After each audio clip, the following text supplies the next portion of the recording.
Naranasan mo na bang matakot sumubok ng bago?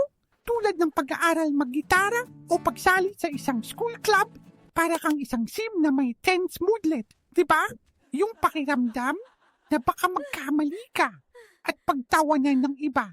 Ang takot na ito ay parang isang red plum bulb sa taas ng ulo mo. Pinipigilan ka nitong subukan ang mga bagong interactions sa buhay.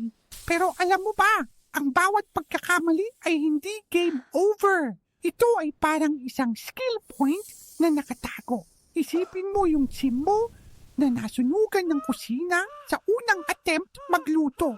Nakakainis, pero sa susunod, mas mag-iingat na siya. Tumaas ang cooking skill niya kahit paano. Ganun din sa totoong buhay.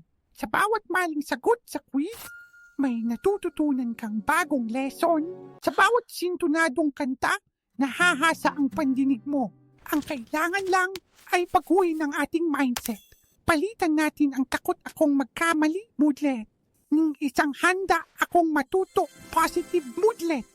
Kaya sa susunod na may error message sa buhay mo, huwag kang panghinaan ng loob. I-click mo lang ang try again. Ay naku, dahil ang bawat pagkakamali ay isang step para mag-level up.